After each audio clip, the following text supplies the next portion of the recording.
Nos vamos a abrir en Números, por favor, Números 1. Ahora, Números como título es un poco raro y es muy sencilla. La razón es que hacen dos enumeraciones o dos censos del pueblo de Israel. Uno, cuando están ya armados con el tabernáculo, el sacerdocio, todo lo que hemos venido estudiando en Éxodo y en Levítico, ya están armados, ya saben su calendario, sus fiestas solemnes, luna nueva, día de reposo, ya saben. Entonces ya están equipados y listos. Entonces enumeran números del pueblo. Y la segunda vez que lo hacen es al final, cuando están por entrar ya 40 años después a la tierra prometida. Entonces Números abarca la etapa de 40 años, que es un buen trozo de historia. Es toda una generación y sus vivencias, también cómo provocaban a Dios, cuáles eran su amargura contra Dios y cómo lo que aprendes de Números en una frase es lo que sucede cuando tratamos de agradar a Dios con lo que nosotros tenemos nada más. Porque ya tenían la ley, pero no tenían el Espíritu. Entonces tratan de caminar en los mandamientos y constantemente están probando a Dios, provocando a Dios, rebelándose contra Dios, quejándose, murmurando, como tú comprenderás, ¿no? O sea, es la experiencia que todos tenemos de vez en cuando, algunos todo el tiempo, de la frustración y la futilidad realmente de tratar de caminar con Dios y agradar a Dios con los recursos propios que tú tienes en la carne, que simplemente no da y no se puede. Entonces Números realmente ilustra y muestra eso. Y hay muchas buenas lecciones para nosotros. Y en todo eso, algo que vemos es que Dios, en todo lo que son para Él y todo lo que le hacen y cómo se quejan de Él, Dios camina entre su pueblo. Y eso es lo que vamos a ver hoy, como esa frase dice en Isaías acerca del niño que iba a nacer.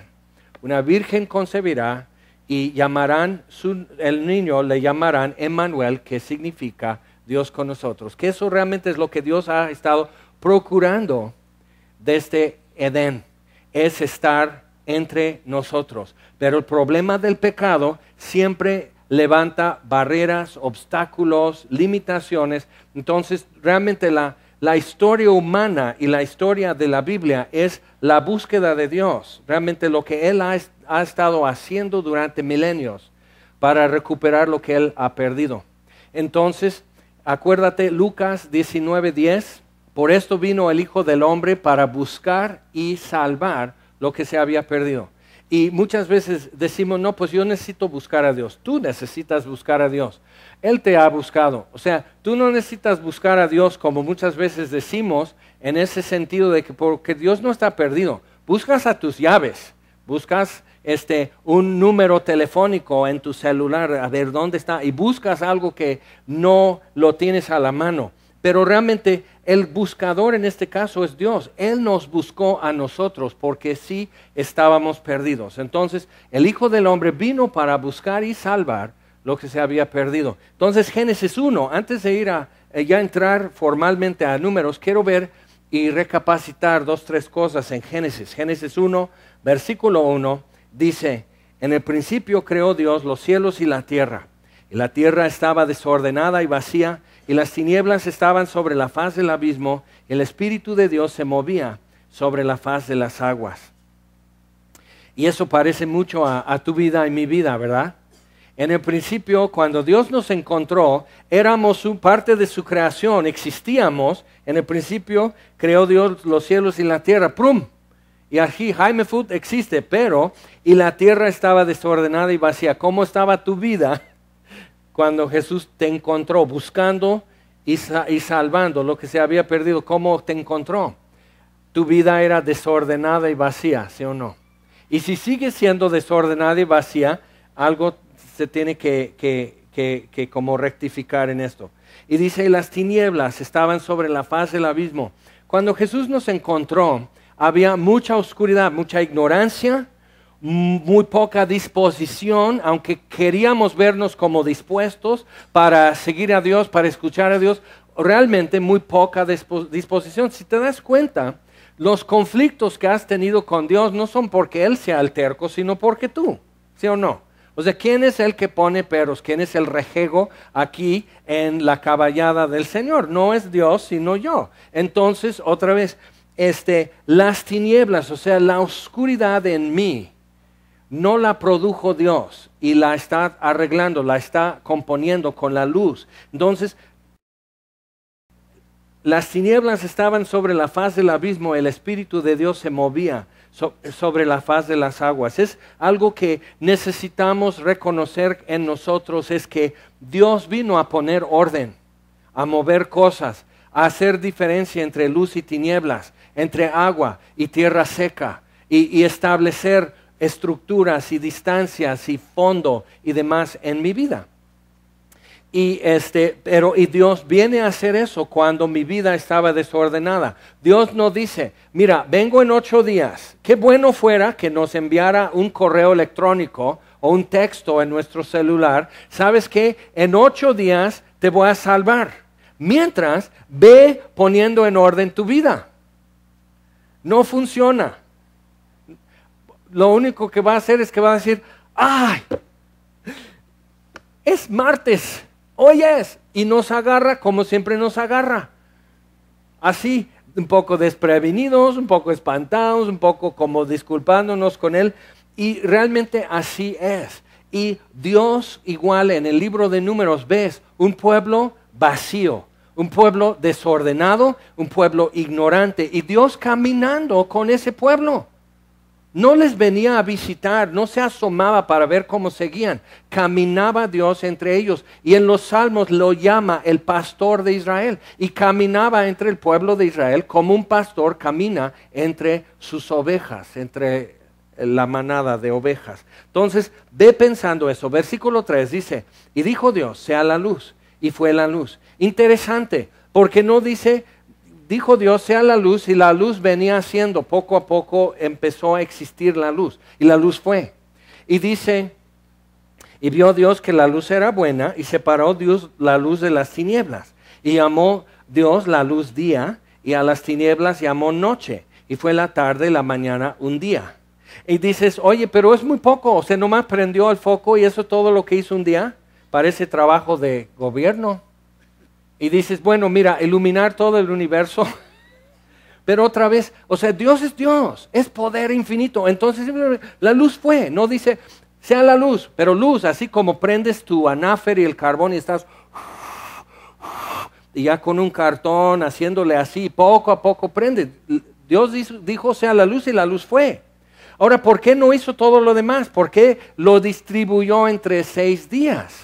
Y luego hizo la vegetación, y luego hizo todo lo que es en el mar. Y luego hizo, y dices, ¿qué iba como inventando, improvisando? Pues que ya va a ser jueves, ¿qué voy a hacer jueves? Ayer, como una señora con sus guisos, pues ayer hice mole verde, pues yo creo que ahora voy a hacer como pollo empanizado. O sea, no fue inventando su menú, ya sabía lo que iba a hacer desde antes que empezara. Ya sabía y tenía en mente el fin, donde nos íbamos a encontrar con Él durante la eternidad, ya lo tenía. Entonces, ¿por qué hace esto en un día? ¿Por qué no se apura? Ahora, cuando hemos orado, por ejemplo, un motivo de oración que podemos dar gracias, es que hemos orado más de 30 años, que el Señor abra la puerta para las Escrituras entre los del ejército y seguridad en México, que también necesitan la palabra de Dios como tú y yo necesitamos. Necesitan la fortaleza, necesitan dirección, necesitan consolación, necesitan claridad como tú y yo. Ahora, pues ya lo está concediendo, pero 32 años. O sea, los soldaditos que hoy están recibiendo porciones de la Biblia, el Nuevo Testamento, por ejemplo, ni habían nacido cuando empezamos a pedir eso de Dios. ¿Por qué no se apura? Y tienes que ver eso, porque lo pudo haber hecho Dios todo en un momento, ni siquiera en un día, pero lo distribuye entre días. ¿Por qué? Porque la Biblia dice que sus misericordias son nuevas cada mañana. Y si Dios no nos da varios días, simplemente no podemos ni siquiera apreciar lo que nos está dando. Entonces, son nuevas cada mañana. David dice, cuando le da a escoger Dios, o esto vas a ser perseguido por tus enemigos, o va a haber una pestilencia aquí en Jerusalén, o O a ver qué te rifas aquí, dice Dios. Yo me rifo con lo que mande Dios. Yo no quiero ser perseguido por el hombre. Mejor con Dios lo que Él me haga, porque sus misericordias son muchas en extremo. ¿Por qué sabía eso Dios? Había vivido una vida dura.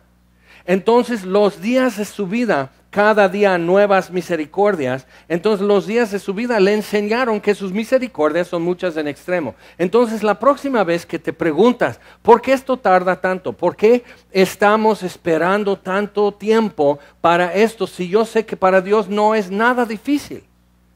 Acuérdate que Dios lo hace así, lo extiende para que tú y yo podamos hacer cuenta de lo que Él está haciendo. Si no, pasa desapercibido como un relámpago y no podemos apreciar y no conocemos. Otra vez tienes que tomar en cuenta qué es el objetivo de Dios, qué es lo que Él quiere lograr. Lucas 19:10, el Hijo del Hombre vino a buscar y salvar lo que se había perdido. Ahora, me vas a decir que como en Edén, cuando en Génesis 3, Dios viene diciendo, Adán, ¿dónde estás? Adán, no te escondas. Dios sabía dónde estaba Adán. Dios sabía qué había sucedido. ¿Y por qué lo extiende así? ¿Por qué hace todo el diálogo? Porque Adán no sabe dónde está. Adán ya no sabe quién es Dios. Adán se está escondiendo de Dios. Quiere decir que piensa que Dios es malo, que Dios es caprichudo, que Dios se va a desquitar muy feo conmigo y que Dios es finito. Entonces si yo me escondo detrás de un árbol, no me ve. Entonces totalmente perdió quién es Dios. Y el Hijo del Hombre vino a buscar y salvar lo que se había perdido. No porque Dios no sabe dónde encontrarlo, sino lo perdido no sabe dónde está. Porque no está buscando sus llaves, me está buscando a mí. Y yo necesito saber dónde estoy. Y por eso me viene buscando. Entonces, ahora si vamos a Génesis 3, y al final de todo el diálogo, y Dios les hace ver que si hay consecuencias, les había dicho, el día que comieres este fruto, muriendo morirás. El doble futuro en hebreo es para hacer así como mucho énfasis, como superlativo. Entonces dice, morirás, o podríamos traducirlo, muriendo morirás. O como lo traducen aquí en Reina Valera, ciertamente morirás. Entonces ya estaban experimentando eso. Primero era la muerte de su conciencia, la muerte de su inocencia, la muerte de su dignidad, la muerte de su confianza. Empiezan a culpar a otros, empiezan a esconderse de Dios. O sea, ya están muriendo. Todo lo que era más vivo y más hermoso en ellos es lo que primero muere. Sus huesos y su hígado y su cerebro es lo que va a morir al último. Pero tu hígado no eres tú. Tu personalidad empieza a morir desde que el pecado aparece en tu ser. Y tu dignidad y tu inocencia y todo eso. Entonces, mira lo que Dios encontró cuando nos encontró. Personalidades torcidas, dañadas, confundidas.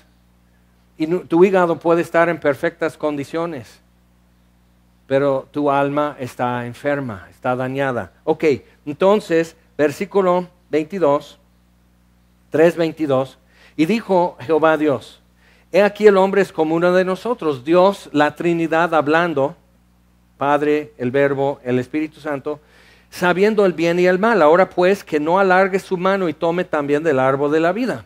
Y podríamos decir, bueno, Dios hizo feo aquí, ¿por qué tanto se desquita?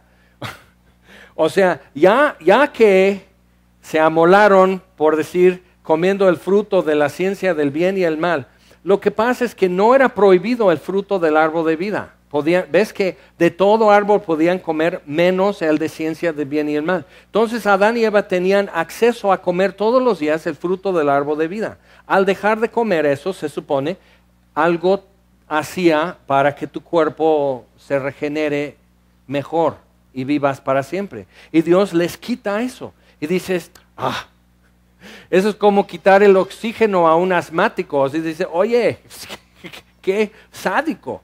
Pero ponte a pensar, ¿qué castigo más cruel, más despiadado podría haber que una personalidad ya dañada, con miedo, con patologías emocionales, con ya en 2 minutos, malas costumbres de echar culpas, de no asumir responsabilidad, todos los complejos humanos ya existían en minutos después de comer ese fruto de la ciencia del bien y el mal.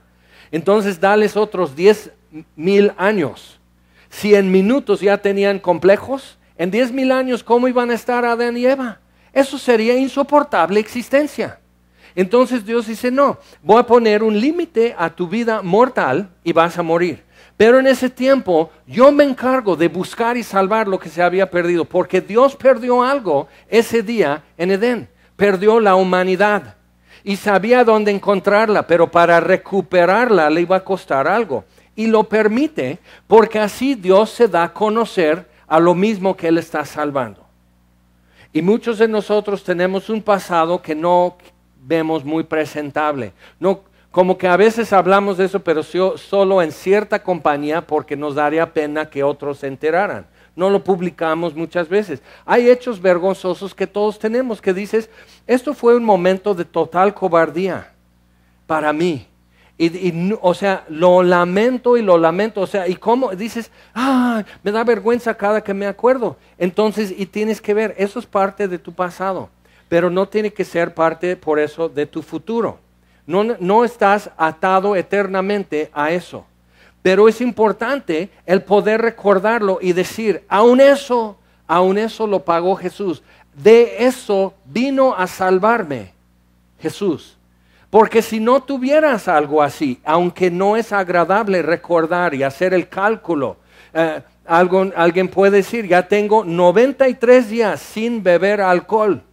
Y algunos dicen, ay, qué lástima, te invito. Y no entiendes lo que está diciendo. Ha gozado de 93 años sin humillación, sin derrota. Ha estado llenando su alma de otras cosas durante 93 días. Dices, nada más, no sabes hasta que no lo has vivido lo que es vivir 24 horas sin eso y ser libre. Entonces, otra vez, o sea, Dios te está dando una regla con que medir lo que Él ha hecho en tu vida. Y todas las tragedias las puedes seguir contando como tragedias o pueden ser escalones firmes en donde tú estás subiendo para tener mejor panorama de quién es Dios y qué es lo que Él ha hecho.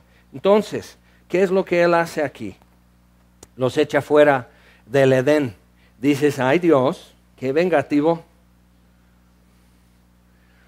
Pero si Él les deja vivir en el Edén como si nada, así como en minutos ya estaban con un autoengaño enorme, si Él les deja vivir en el Edén como si nada, el engaño, la capacidad de engaño del ser humano en esas condiciones les iban a torcer y perder más. Y eso es lo que pasa el día de hoy. Todos tenemos gente en nuestra vida que queremos ver que lleguen a Cristo, pero como que hacemos muchas cosas para que nada feo les suceda mientras. Y no entendemos, como el hijo pródigo, no entendemos que esa dureza, el camino del transgresor es duro, dice la palabra de Dios. Y nosotros vamos poniendo colchones y cojines y todo eso en el camino para que no se sienta. Entonces nunca se da cuenta que algo pasa. Entonces el padre del hijo pródigo, muy permisivo, muy buena onda, entonces le da su herencia al hijo y le deja ir. Pero no le está mandando giros bancarios o por Electra o algo así, no le está mandando más ayuda. Ve, está bien, te doy permiso, bye. Y te extraño. Y estaba asomándose y un día viene de regreso su hijo. Y te das cuenta en esta historia de Edén, porque dice, vamos a leer, dice versículo 23, y lo sacó Jehová del huerto de Edén para que labrase la tierra de que fue tomado. Parte de eso es reconocer con el cansancio y el trabajo de nuestra existencia, es ver que tiene que haber algo más que eso. Y vivir en esa vanidad de nuestra existencia es parte de lo que Dios usa para buscar y salvar lo que se había perdido. Como el hijo pródigo tiene que estar tan reducido que ya quiere comer el alimento que es para los cerdos. Ya dice, eso sí se me antoja, se ve delicioso, ojalá me inviten. Y toda su historia tarda versículos, muchos versículos en capítulo 15 de Lucas, lo puedes leer. Y muchos versículos, toda su historia. Y en un solo versículo regresa a casa. ¿Cuál es tu historia? Podemos escribir capítulos de tontería, de rebelión, de terquedad, y en un versículo regresamos. Solo Dios hace eso. Porque el héroe de la historia no soy yo, sino Él. Entonces, realmente, como piezas de ajedrez, simplemente dice, ¡trum! Y ya estoy aquí. Y nosotros lo vemos como un viaje muy largo para llegar a Dios. Pero realmente eso es porque nos encanta ser drama queens y estrellas del cine. Pero en realidad, en un versículo regresas. El que invocar el nombre del Señor será salvo. ¡Pah! El Evangelio es poder de Dios para todo el que cree. ¡Pras! En un versículo regresas, aunque en capítulos te fuiste.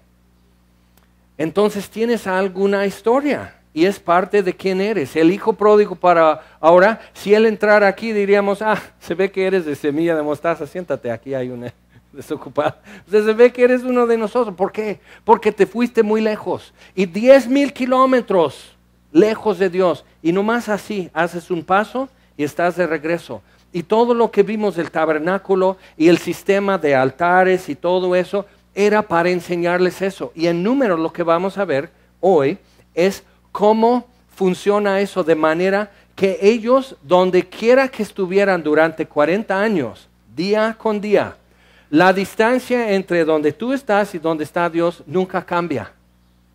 Porque siempre acampaban en el mismo lugar, referente a los demás. Entonces el tabernáculo siempre quedaba a 100 metros, a 42 metros, ¿a cuántos pasos? Y necesita toda una generación grabarse eso, que Dios está donde siempre.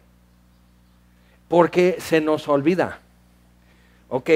Entonces lo sacó Jehová del huerto de Edén para que labrase la tierra de que fue tomado. Echó pues fuera al hombre y puso al oriente del huerto de Edén querubines. Y puedes leer más acerca de ellos en Ezequiel 1. Los ve Ezequiel y no son como en iglesias pintados por el pintor Rafael, uno de esos.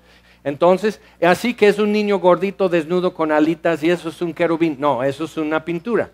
Y los querubines eran creaciones de Dios como un ángel, dentro de lo que podría llamarse un ángel, pero no eran mensajeros. Ellos literalmente cargaban el trono de Dios, y lo puedes ver en Ezequiel capítulo 1, y lo puedes ver también en Apocalipsis 4, a donde vamos a ir a terminar hoy, pero pone los querubines a la entrada del huerto de Edén, que quiere decir que no era una alameda abierta, sino un lugar cercado, privado, que Dios preparó en privacidad, estar con el ser humano, con una sola entrada. Y Jesús dice, voy para preparar el lugar y ustedes saben el camino. Y dicen, no Señor, no sabemos el camino, maestro, enséñanos el camino. Y Jesús dice, yo soy el camino y la verdad y la vida. Ustedes ya saben el camino. Entonces Adán podía entrar al huerto de Edén, al parecer, pero había una espada de fuego que daba vuelta, que no te acercaras al árbol de la vida. Y estaban los querubines en la entrada del Edén. Y si están los querubines, está el trono de Dios. Y cuando leemos en Hebreos que dice, acercaos, que nos acerquemos confiadamente al trono de la gracia, a ese trono estaba acercándose Adán. Y dices, no, porque no era la dispensación de la gracia. ¿Cómo no? Si te puedes acercar a Dios aún bajo la ley, es porque hay gracia. Porque la paga del pecado es la muerte. Y si te acercas como Adán, como Abel, ofreciendo un sacrificio, si te acercas y no mueres, Dios está mostrando su gracia. Y mostró su gracia, dice en Romanos, mostró su gracia, aun cuando no había conciencia de los mandamientos y qué es en sí pecado. Pero sí había muerte, y durante ese tiempo también Dios revelaba su gracia. Entonces imagina, Adán podía llevar a Caín, 2 niños y Abel, y podía decir, aquí vivíamos antes. Y papi, pues está bonito, ¿por qué no venimos aquí otra vez a vivir? Aquí no podemos vivir, pero estamos esperando. Dios promete que sí vamos a regresar. Entonces ya están donde están los querubines y están haciendo un altar y van a ofrecer un sacrificio. Y esos niños pueden preguntar a Adán ahora, bueno, ¿qué estamos haciendo? Es que esto es para decirle a Dios que reconozco que es mi culpa. Y el día que Él está dispuesto a salvarme, aquí estoy. Entonces, cada que tú y yo escogemos, en lugar de todo este espacio que tenemos alrededor, donde Dios no me va a interrumpir ni me va a decir cómo vivir, o escojo también acampar frente a la entrada de Edén y decir es limitado y tengo nada más esto a la vista, pero es mejor, dice en el Salmo, es mejor guardar la puerta de la casa de Jehová que vivir en las tiendas de iniquidad. Salmo 27. Ok, entonces echó pues fuera al hombre y puso al oriente del huerto de Edén querubines y una espada encendida que se revolvía por todos lados para guardar el camino del árbol de la vida. Ahora vamos a Números, capítulo 1. Dices, wow, ya me perdiste. No. Y no te preocupes, Él te busca y te salva. Si te has perdido, ahorita te va a encontrar.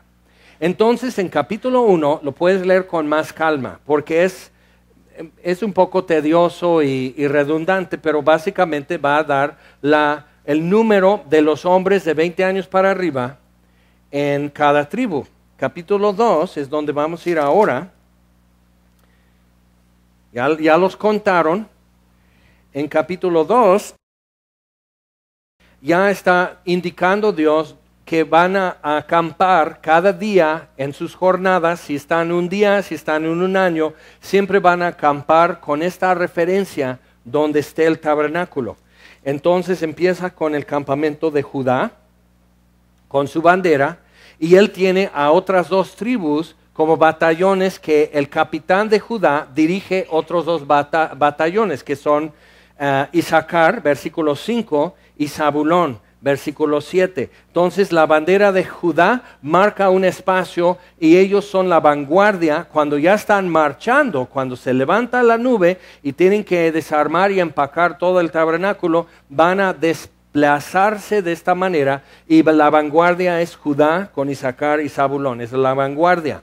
Y interesante, cada tribu tenía su insignia en su bandera.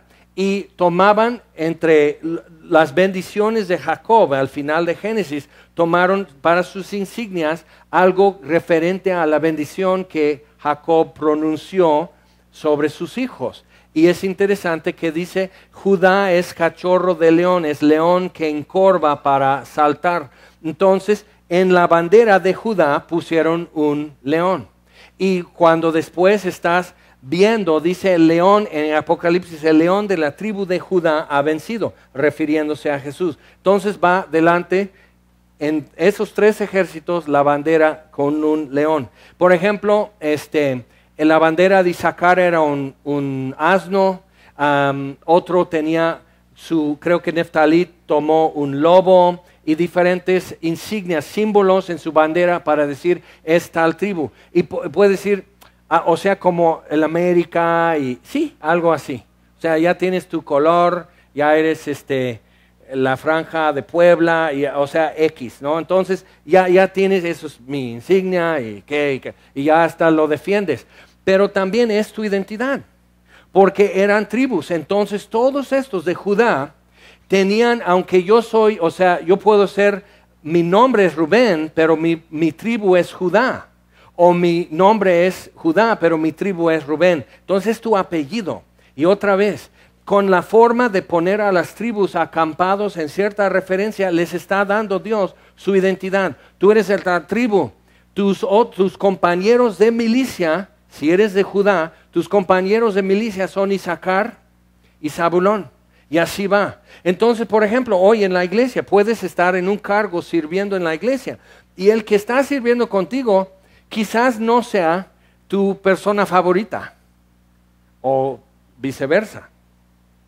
Y como bien podemos decir, escogemos nuestros amigos, mas no nuestra familia. Y tú ves alrededor y tú tienes aquí gente en Semilla con la que te llevas súper bien. O sea, amigos del alma y dices, ¿qué hacías toda mi vida antes de conocernos de veras? O sea, ay, tú y Jesús y con eso ya voy. Y dices, ay. Pero sí. Pero por otro lado, si eres honesto, vas a decir, aquí hay gente que si no fuéramos cristianos, no seríamos amigos, ni nos saludaríamos. No. O sea, yo soy muy fresa y tú no, o viceversa, y simplemente no nos entendemos. No puedo con tu piercing y tú no puedes con mi eso, y así estamos, o sea, y todos pueden estar así, pero de repente te encuentras sirviendo con alguien así, y así te tocó. Y Dios dice, vívelo. Vive esa irritación, vive que no es fácil, porque siempre estamos buscando con quién es más fácil todo. Y si eres Sagitario, entonces me caso con un Acuario y etcétera, o sea, y su sol en esto y su luna. Y siempre buscando ser compatibles. Y Dios dice, no, todos necesitan ser compatibles conmigo. Por eso hay un solo altar. No hay un altar en donde los de Judá sacrifican para poder llevarse con los de Isaacar. Hay un solo altar para que todos puedan llevarse con Dios. Y si te estás llevando con Dios, ya estás en comunión automáticamente con los demás. Y dices, sí, exacto. Entonces Dios está ilustrándonos una verdad que es difícil de vivir. Y más si como ellos no tienes el Espíritu, nomás tienes el mandamiento, y trata de obedecer el mandamiento sin el Espíritu de Dios y vas a estar mal. Ok, bien, entonces ahí está Judá con Isaacar y Zabulón. Más adelante, versículo 10, la bandera del campamento de Rubén estará al sur, a mano derecha del tabernáculo, el tabernáculo mirando siempre hacia el oriente, enfrente Judá con sus otros dos batallones, aquí a mano derecha al sur, Rubén, y junto a él Simeón, versículo 12, y también Gad, versículo 14. Entonces otras dos tribus, y si te das cuenta, algunos de estos eran hijos de la mamá de Rubén, Lea, y otros eran hijos de la sierva de Lea, y otros eran hijos de la sierva de Raquel. Entonces había contienda entre estos hermanos y ya entre sus descendientes. Tú sabes, o sea, si tus abuelos tuvieron pleito, los nietos y los bisnietos están involucrados en ese pleito, ¿sí o no? Herencias, porque en la boda de fulana, que mi tía abuela, sí, se pelearon en la boda de tu tía abuela y desde entonces no se habla. Entonces, ¿no los puedo invitar? No. ¿Pero yo qué? No. Entonces, imagínate. Y en una nación que está destilada la contienda como cultura, imagínate con estos. Entonces tienen generaciones de competir, de resentir y demás. Entonces Dios los coloca juntos. Pero ve en los discípulos de Jesús, Él los pone 2 en 2. Entre los 12 habían estos que eran pescadores, había Simón el cananeo o Simón Celotes, que era de los que estaban desde tiempos de Macabeos tratando de quitar a los romanos. Eran terroristas, ¿ok? Simón el cananeo, Simón Celotes. Y Mateo, el cobrador de impuestos, empleado de Roma. Y para mí me parece la más sublime ironía sería que si Jesús dice, ok, a ver, Pedro y Juan, siempre ustedes hacen muy buena mancuerna. Ok, Mateo, tú vas con Simón, sí. Y Simón, Simón, ok, sí. ¿Por qué? Ellos no eran compatibles. Era enemigo del pueblo Mateo para Simón. Y para Mateo era un criminal que él debía de reportar a las autoridades, Simón. Y ahora van los dos a predicar el reino. Entonces tienen que sepultar su contienda. ¿Dónde podemos sepultar nuestra contienda? En donde Jesús sepultó mi pecado. ¿Es donde? Entonces esas irritaciones y roces y la dificultad de a veces trabajar juntos, convivir juntos y todo eso, sí tiene solución, porque Él es nuestra paz, dice Efesios 2. Entonces el pueblo en paz con Jehová en medio del campamento tenía paz. Ahora, seguimos, versículo 18. Algo interesante es que la bandera de la tribu de Rubén era la cabeza de un hombre, porque era el primogénito de Jacob. Entonces, nomás acuérdate, ya tenemos un león y la cabeza de un hombre. Versículo 18, la bandera del campamento de Efraín por sus ejércitos al occidente. Entonces ellos van de retaguardia detrás del tabernáculo. Junto a él Manasés, versículo 20, y junto a él Benjamín, versículo 22. Y la bandera de Efraín traía un becerro.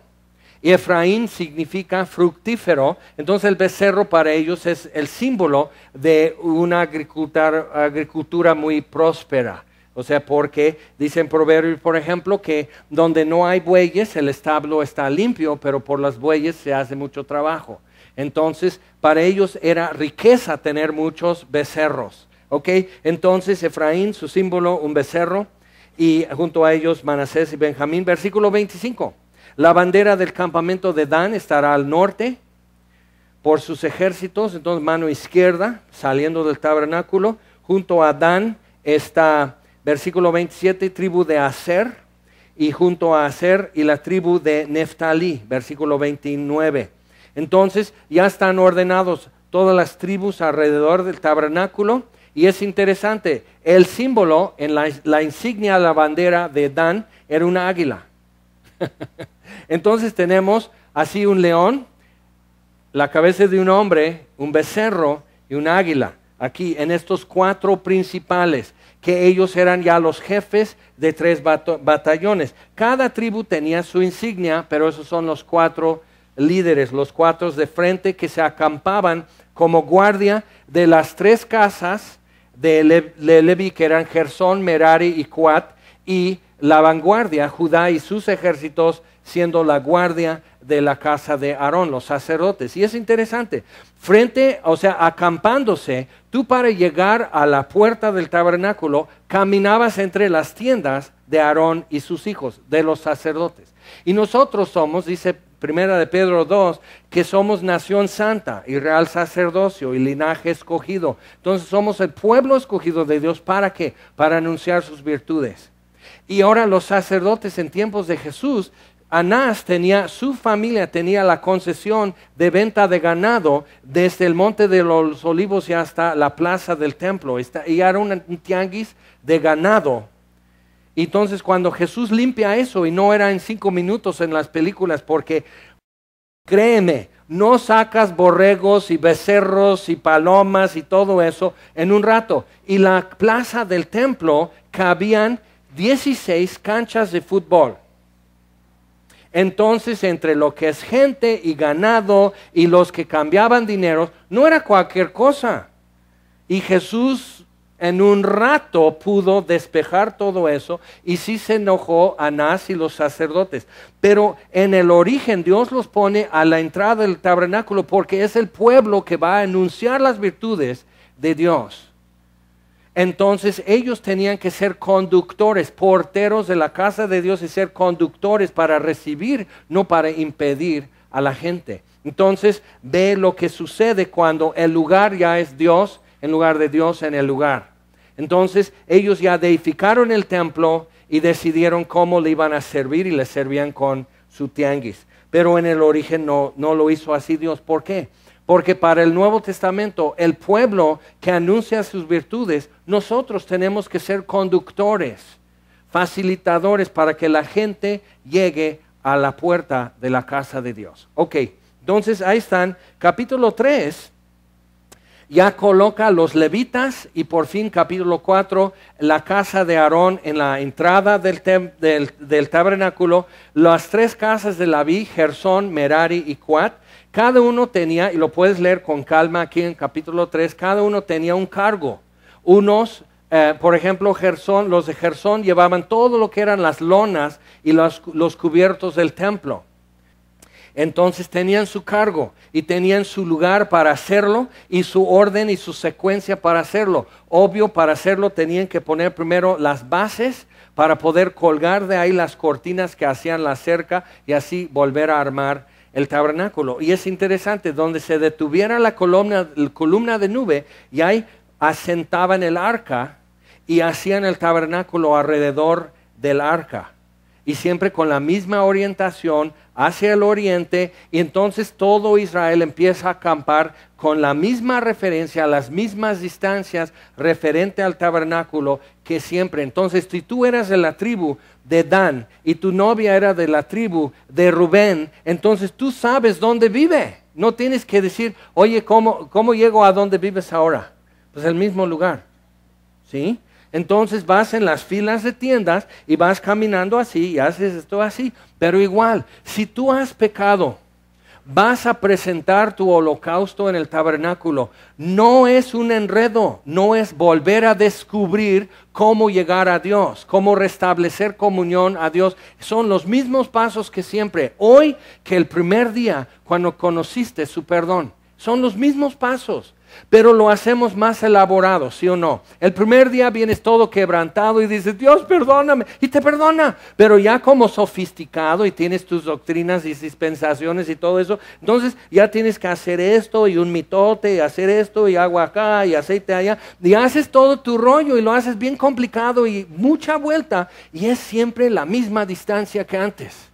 Acuérdate, eso puede cambiar tu comunión con Dios y hacerla más rica que antes has vivido. Ok, entonces vamos, por favor, Juan capítulo 10, y Jesús usa una figura que es interesante. Era pueblo que ellos habían vivido eso durante todas sus generaciones, lo que era cuidar borregos, y la cría, y la venta, y demás de borregos. Su poesía, su literatura, su lenguaje lleno. Es como en náhuatl, hay 9 palabras para describir diferentes formas de maíz. Y en español simplemente decimos maíz. Dices, no, hay otra palabra para decir maíz. No, pues es náhuatl, por eso. Pero era su vida, era su sustento el maíz, entonces tenían muchas formas de decirlo. Pues así, los judíos, eso era su vida. Y aún así les cuesta entender esto, que para nosotros quizás nos cueste, quizás no. Pero vamos a leer, versículo 1, Juan 10:1. De cierto os digo, el que no entra por la puerta en el redil de las ovejas, sino que sube por otra parte, ese es ladrón y salteador. Entonces vemos a los querubines en la entrada de Edén. Podías entrar, pero tenías que, lo que a muchos tuvimos que aprender de niño, sí pasa, entra al Edén. Obvio, no vas a comer del árbol de la vida, pero conoce, es un buen lugar, lo hice para ustedes. Pásale. Pero antes de pasar están los querubines y el trono de la gracia. Entonces no puedes ir nomás así como algunos pasan frente y le quitan el sombrero ya, así. Si no es esto. Ahora sí, pásale. Yo lo aprendí, ¿no lo aprendiste tú? Y ahora entramos muy así, checando textos, muy así con la mano en la cintura, y estoy entre la presencia de Dios. No, papá, perdóname, pero no. Estás equivocado. No sabes dónde estás. Dios sabe y te está buscando. Pero tú no sabes dónde estás. Tú no sabes qué horas son. Tú no sabes quién te busca. Entonces Dios pone esas cosas que, ay, pero qué religioso. Sí, y no sería necesario si no fuéramos tan difíciles. Pero Dios pone estructuras y horarios y calendarios y las fiestas solemnes en Jerusalén. Dios escogió, hizo una nación para poner esto, para que los demás pudiéramos decir, Y acuérdate, ellos durante generaciones venían persignando sus puertas con la sangre de un cordero cada Pascua. Y llega un día que puedes ver en el Calvario ese símbolo en tamaño vida, un hombre clavado en una cruz, distinto a todos los demás que han sido crucificados. Y dices, yo conozco este símbolo. Es la puerta. Este símbolo me dice, fuimos esclavos y Dios con mano poderosa nos sacó. Esa es mi puerta, esa es mi salida, es mi éxodo. Bueno, aquí lo está haciendo en Números también, o sea, no lo deja de hacer. Y no sería necesario, si fuéramos fáciles de salvar, por decirlo así, Dios lo haría muy así, sin detalle. Pero lo hace con lujo de detalle, en tantas capas, para que de una manera u otra ese láser divino esté imprimiendo y quemando en tu retina imágenes que te comunican verdades. Y yo sé, si yo nada más traigo una olla y quito la tapa y hueles pozole, ¿te acuerdas de algo? Y Dios arregla estas cosas para comunicarte algo y transportarte y poner tu atención en algo. Porque el Hijo del Hombre vino a buscar y salvar lo que se había perdido. Y el hijo pródigo, en la historia, llega un día y dice, ¿qué hago aquí? Me acuerdo. En la casa de mi padre, él había borrado todo lo que podía de su identidad. Pero se acuerda, en la casa de mi padre es así. Ya sé lo que voy a hacer. Y en un versículo regresa. Eso es Dios. Eso es redención. Ok, entonces sigo leyendo Juan 10. Mas el que entra por la puerta, el pastor de las ovejas es. A este abre el portero y las ovejas oyen su voz y a sus ovejas llama por nombre y las saca. Y cuando ha sacado fuera las propias, ¿qué dice? Adán, ¿dónde estás? Vino a buscar y salvar lo que se había perdido. Adán, ¿dónde estás? Le llama por nombre y lo saca. ¿De dónde? De su oscuridad, de su escondite, de sus excusas, de que la mujer que tú me diste, que oye, pero eso no me salió bien y es tu culpa, Dios. O sea, le sacó de eso y te sacó a ti y me sacó a mí y nos llamó por nombre. Bien. Y cuando ha sacado fuera todas las propias, va delante de ellas y las ovejas le siguen. Mas al extraño no seguirán, sino huirán de él porque no conocen la voz de los extraños. Esta alegoría les dijo Jesús, pero ellos no entendieron qué era lo que les decía. ¿Conoces a alguien así? Ok, yo también. Dice, volvió pues Jesús a decirles, pero nunca queda así. Si no lo entiendes, te explica. Nomás quédate, no corras. María Magdalena se quedó, los hombres se fueron y María se quedó y se voltea y ahí está Jesús llamándole por nombre. Y los hombres no se quedaron, se fueron. ¿A qué? A ver, Juan, ¿a qué vas corriendo? ¿A decir qué? No sé. Y María Magdalena se voltea cuando Jesús dice su nombre y cambió su vida para siempre, para nunca volver a la oscuridad en donde estaba atrapada cuando Él la buscó y la salvó. Entonces, espérate cuando no entiendes, tiene algo que decirte. Entonces, volvió pues Jesús a decirles, de cierto os digo, yo soy la puerta de las ovejas. Todos los que antes de mí vinieron, ladrones son y salteadores, pero no los oyeron las ovejas. Tú y yo quizás no podamos decir eso tan fácilmente, pero aquí estamos. Yo soy la puerta, el que por mí entrare será salvo, y entrará y saldrá y hallará pastos. El ladrón no viene sino para hurtar y matar y destruir. Yo he venido para que tengan vida y para que la tengan en abundancia. Yo soy el buen pastor. El buen pastor su vida da por las ovejas. Entonces, como que empiezan a entender. Y de repente, si tú fueras uno de los que en esa multitud, y él está, yo soy el buen pastor, yo soy la puerta, el redil, las ovejas, de repente te volteas y dices, Él es el pastor y somos entonces su rebaño. ¿Y dónde está Jesús? En medio. ¿Dónde está el tabernáculo? En el desierto. En medio. Y todos así ordenados alrededor para tener el mismo acceso cada día. Es el mismo lugar, los mismos pasos, la misma forma de presentarse ante Dios. Vamos por favor, Apocalipsis capítulo 4, porque eso nos muestra a dónde quiere llegar Dios con todo eso. De hecho, el Edén en sí, el huerto de Edén, no era el destino del hombre. Nosotros perdimos el Edén, pero realmente no. Dios nos perdió a nosotros y anda buscando y salvando lo que se había perdido. El Edén no es nada si no está Dios. Entonces no perdimos el Edén. El Edén simplemente es un huerto muy bonito. Y puedes tener huertos bonitos en este mundo. Puedes tener paraísos en este mundo. Y puedes tenerlos sin Dios. Y no lo vas a poder disfrutar. Y si puedes imaginarte estar en la eternidad, en gloria, en vida, en gozo, en paz y sin Dios, probablemente aún no eres salvo y aún no has escuchado tu nombre hablado por Jesús. Porque entonces si puedes imaginar Edén sin Dios, puedes imaginar el cielo sin Dios, puedes imaginar una existencia sin Dios y imaginar esa existencia feliz, eres de los que creen que también se puede ser feliz en el infierno. En el infierno no hay hipócritas y tampoco los hay en el cielo. Los hay en la iglesia, es muy cierto. Pero no los hay en el cielo y no los hay en el infierno. Si quieres ir a donde no hay hipócritas, ya tienes dos opciones y no están aquí. O sea, es después de esta vida. Y durante esta vida es donde escoges en qué grupo de no hipócritas quieres pasar el resto de la eternidad. En estos que ya están muy claros en la verdad, o estos que también ya les quedó muy claro que es la verdad.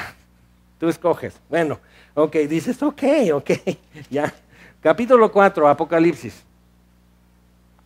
Después de esto miré, y aquí una puerta abierta en el cielo. Entonces Juan sube, y empieza a ver cosas que son muy difíciles de describir y narrar, y nos trata de describir. Y versículo 6, por ejemplo. Y delante del trono, ahí está el trono de Dios, y algo sostiene el trono, pero dice, delante del trono había como un mar de vidrio semejante al cristal, y junto al trono y alrededor del trono 4 seres vivientes, llenos de ojos delante y detrás, y los puedes leer, como he dicho, en Ezequiel capítulo 1, los escribe muy bien. Pero aquí dice, el primer ser viviente era semejante a un león, el segundo era semejante a un becerro, el tercero tenía rostro como de hombre, y el cuarto era semejante a un águila volando. Qué interesante.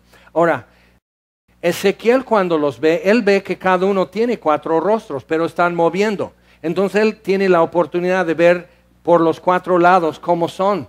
Y entonces dices, oye, pero eso es bien raro. Exacto, es bien raro. Lo hizo Dios no para ti, sino para sí mismo. Hizo los querubines para él, no para que nosotros digamos, ay, está bien raro este querubín y ojos donde quiera. Sí, no lo hizo, hizo el Edén para nosotros, arbolitos, animalitos, flores, eso sí, con eso la entiendo. Pero los querubines no son para mí, no son mi soporte, no son mi equipo, son los que sustentan, llevan el trono de Dios en Ezequiel 1, y aquí está el trono de Dios fijo en el cielo, y la tierra estrado de sus pies, y ve estos 4, pero ahora los ven Juan solo de un lado, y ve rostro de león, becerro, rostro de hombre, y el cuarto que era semejante a un águila volando. Y dices, ¿y eso qué simboliza?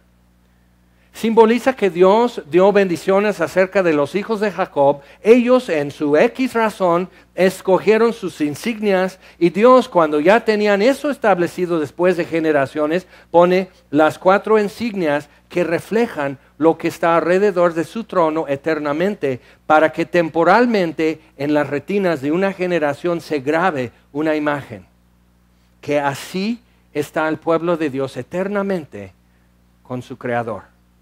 Él en medio, Sofonías 3:17, Jehová está en medio de ti, y es fuerte y es poderoso, y Él callará de amor y cantará de alegría sobre ti. Entonces esa multitud empieza a cantar, que está alrededor, y el mar de cristal y todo eso, y los seres vivientes. Pero Juan ve los seres vivientes, pero él ve al que está en el trono.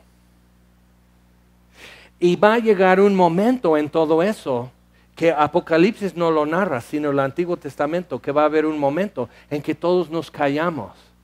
Y ahora le toca al Cordero cantar a la esposa del Cordero, que es la iglesia, y echar una rola a su querida.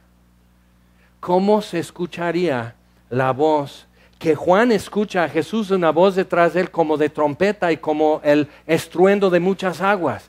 Pero ¿cómo fue la voz que escuchó María Magdalena? ¿Qué fue la voz que escuchó Pedro en la playa, en el mar de Galilea, cuando Jesús dice, bueno, tú sígueme? ¿Cómo se oyó de escuchar eso de Jesús después de haberle negado 3 veces? Escuchar que Jesús diga, tú sígueme. Ya estás otra vez conmigo. ¿Cómo se escucha? ¿Cómo se escuchó con la mujer adúltera que Jesús diga, ni yo te condeno, ve, no peques más? ¿Cómo se escuchó la voz de Jesús? Bueno, cuando lo escuchaste, ¿cómo lo escuchaste? ¿Qué te dijo? ¿Qué te hizo saber? ¿Qué te reveló? Su perdón, su fidelidad, su misericordia, como David, son muchas en extremo. Ok, bien, vamos. Y dice, y los 4 seres vivientes tenían cada uno 6 alas, y alrededor y por dentro estaban llenos de ojos, y no cesaban día y noche de decir. Son creados por Dios para Dios, y su función es cargar el trono y vamos a ver algo que sucede cada vez que ellos aparecen, que hacían como emblemático con las cosas del tabernáculo. Va a ser muy interesante, pero dice, no cesaban día y noche de decir, santo, santo, santo es el Señor Dios Todopoderoso, el que era, el que es y el que ha de venir. Y siempre que aquellos seres vivientes dan gloria, honra y acción de gracias al que está sentado en el trono, al que vive por los siglos de los siglos, los 24 ancianos se postran delante del que está en el trono y adoran al que vive por los siglos de los siglos y echan sus coronas delante del trono diciendo, Señor, digno eres de recibir la gloria y la honra y el poder, porque tú creaste todas las cosas y por tu voluntad existen y fueron creadas. Interesante, tenemos 12 tribus, 2 testigos de cada tribu ante el trono de Dios, también emblemático de algo para decir, aquí estamos haciendo presencia eternamente delante de Dios. ¿Y dónde estamos tú y yo entre todo eso? Bueno, si quieres lee capítulo 5 de Apocalipsis. Pero eso es lo que empezamos a ver en Números. Dios está apenas diciendo, mira, bueno, Dios, ¿cómo va a ser estar contigo en la tierra? Mira, tú Judá, acámpate aquí. O sea, y los empieza a colocar en chiquito para que nosotros con nuestro entendimiento limitado de espacio, tiempo, cuestiones culturales, cuestiones neuronales y demás, estemos así y digamos, ok, tengo una idea. Pero es como un croquis o un mapa. Hasta llegar allí te das cuenta que vas bien. Entonces, ¿hasta dónde has llegado para decir, sé que voy bien, sé que estoy siguiendo, sé que Él es el camino, la verdad y la vida y estoy en Cristo?